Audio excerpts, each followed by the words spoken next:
What's going on, everybody? Welcome back to the channel. Here's my review of Stargirl episode 9. And yes, Stargirl has been cancelled. I did a video on that, so thanks for you guys who have come onto the channel, had a look at some of the content there, and hopefully you'll be with me moving forward. I would be still doing a lot of DC Marvel reviews. I just have to pick and choose which ones are the right ones to do. Definitely have to do Superman and Lois the next season. I think that is a must, considering that's the last show on CW. But last week, guys, we left this episode where we saw our caped figure punching one of the television cameras.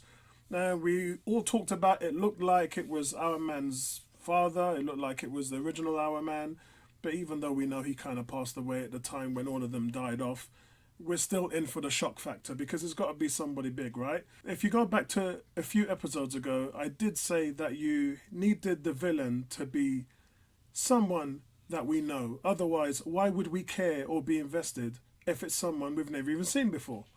Well, guess what, guys? It turns out that I was correct. The villain, who's been spying on them in a town, has never made himself known in the 3 seasons of the show. Asking the questions of why did the writers take this route? Because they've lost the wow factor. They had the chance to stick the landing on the villain and they fluffed their lines, but more on that later. Let's cover the main crux of the episode and then we'll talk about the villain later on. So, much of the start of this episode was exposition about the team reconciliating with Courtney. Yolanda and her, the two hug tearfully and apologize to each other. And I thought that was a nice moment that takes us back to their bond with each other at the beginning of the series.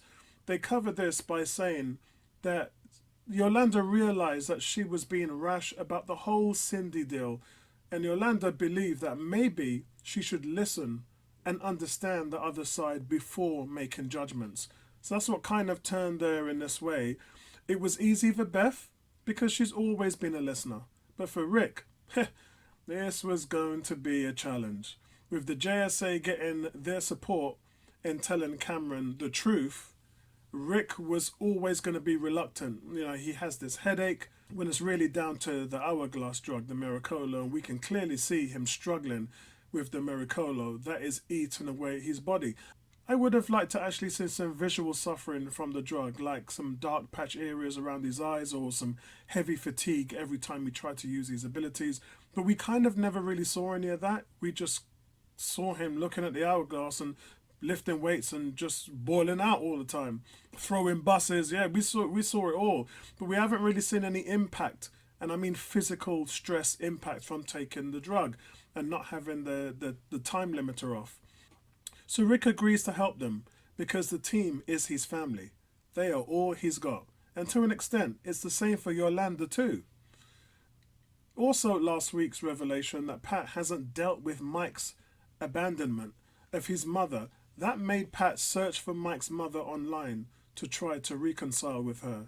And I thought that that's a nice payoff. I always like when they set up these stories and then they pay them off later on because it's quality viewing and it shows personal growth. So see, guys, Pat is one of those who's had the most compelling story arcs in the whole of the 3 seasons. He was the saviour of Starman's humanity. His character arc has been a total roller coaster, and honestly, it's one of the best parts of the series.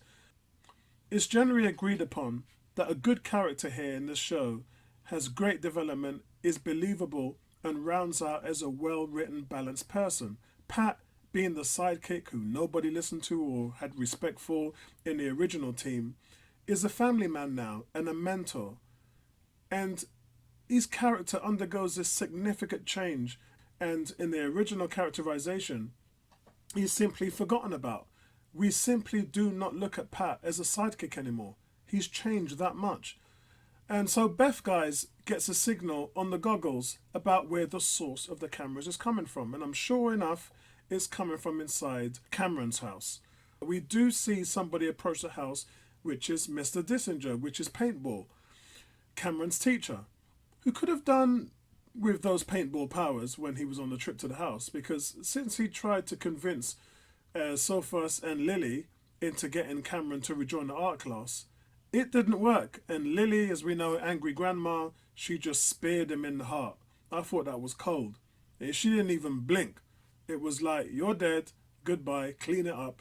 It's so soulless what happened to him. But it's here that we pick up on those signals that we've been seeing for a while. Sophus has been the calm, caring granddad, while Grandma Lily is, this is the woman who spawned Jordan from the depths of hellish motherhood. So also, that with what was going on down there, the home was about to get completely trashed because Rick was on the warpath. So let's talk about the fight scene now. Now, Courtney meets up with Cameron and is about to tell him the truth when Rick, high on Maricolo, just blasts through the front door and starts attacking Cameron. Obviously, his grandparents take on the Wildcat and Dr. Mid-Nite. And what I liked about this is Beth's father has communicating with him while she's fighting and activates her suit combat mode. And then she fights Sophus alongside a friend who I'll mention in a minute, while Rick and Yolanda fight Cameron and Lily. But it was great to see Beth's parents as assets. This is what she always kind of wanted, but she feared for them getting involved because of what happened to the other family members, especially Dr. Midnighter. And when she always thought that they would get in the way, it's clear that they felt pushed away by Beth, so they did their own homework to see if they could help her. And help her they did. The suit, though, think of it more as Spider-Man's attack mode in his suit from Spider-Man Homecoming. But I would have rather it worked like Neo in the Matrix. He's upload all the information where he gets the abilities uploaded into his brain. The issue with Beth is that she was too one-dimensional. But Beth has had no combat or martial arts training of any kind, thus is unable to defend herself even against low-level enemies. But what's happened here, guys, changes everything, not to mention that Beth has always been afraid of heights and falling. So I think she held her own in this episode, and she was helped and assisted by guess who? Yep, Artemis is back, finally. How many episodes has she been missing for? We didn't really get to see much screen time with her, but from what we saw, she made a difference. And she swung the fight with Beth, and look, as long as they include her moving forward, then that's fine, because Artemis can do way more than just action scenes. She does have a lot of guile and cheekiness to her character as well, and I'd like to see her get some screen time with the rest of the team. Now, the choreography in the fights was just absolutely special, and it always is. This show always hits out the ballpark when it comes to action. But especially Yolanda and Cameron's scenes. I love the camera work and the overhead shots when we see Wildcat flying from wall to wall. It's just so good. And the way that Cameron defeats Rick using his ice abilities, and I've talked about Rick before not being able to fight. Super strength is worth nothing if you don't know how to throw a punch and evade one. Look, he has got Starman, he's got Yolanda who's a boxer, and still the guy gets no lessons. It's baffling, guys. I gotta be honest. I'm confused with this. How many times have we seen Rick get his ass kicked? And this time it's from someone who barely knows how to fight. Now, Rick is just focusing way too much on brute strength instead of working with his actual fighting skills. But Lily, after Rick gets defeated by Cameron, Grandma Lily tells him to kill Rick. And then you see Sophus walking into the room and tells him to stop. He says, "This isn't us." And then he suffers a heart attack. And through Beth, she's able to use her power gloves in terms of turning them into a defibrillator to save him. So I thought that was really nice. And it was a little bit kind of monotoned what happened after that. Obviously, the fight broke up. They saved the granddad's life and everybody sort of parted ways.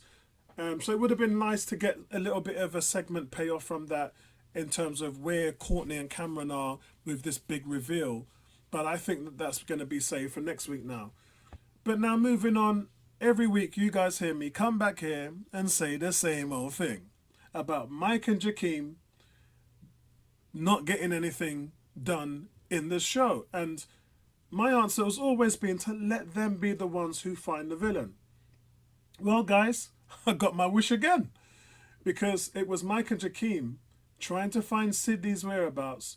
Mike wanted to figure out who planted the cameras, and with the help of Thunderbolt, Mike and Jakeem break into Cindy's locker And then they look through her makeup bag, and Jakeem finds a piece of paper with Dr. Aito's laboratories listed. All of them are crossed off except for Etta Farm, which is circled. And Mike figures this is their lead. Now, Mike and Jakeem and Thunderbolt check out the barn, and then they hear all this growling, and they turn around and they see a monster.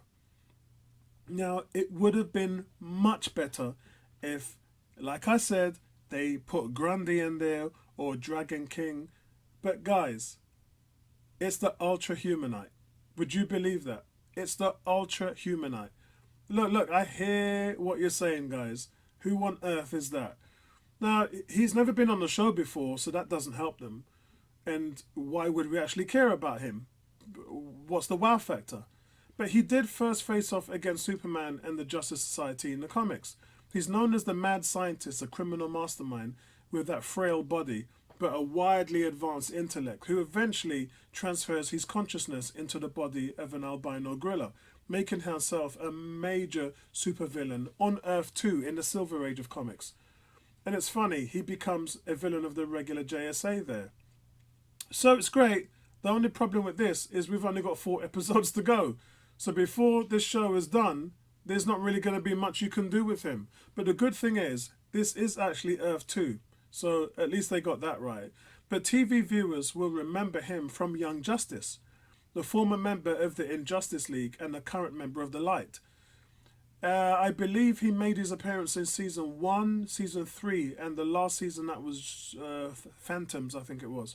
Young Justice Phantom season 4. So he's been in that show for pretty much every season. Look, man, maybe they had the plans for him to be a long-standing villain moving into season 4 of Stargirl, which isn't going to happen because they've cancelled the show. So I can see why they did it. I can see what they were going for. This was supposed to be an antagonist that was going to be there for years. But since the series will end, maybe they should just switch them out with Grundy or Dragon King. It would have meant more to us as the viewers, and it definitely would have meant more to Cindy or Rick.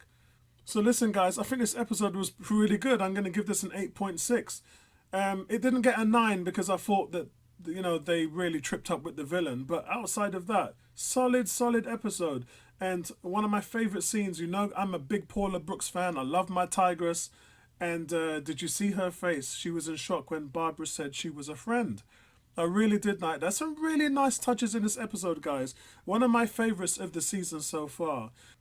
But guys, let me know your thoughts in the comment section below, and I'll speak to you in the next one. Peace out, guys.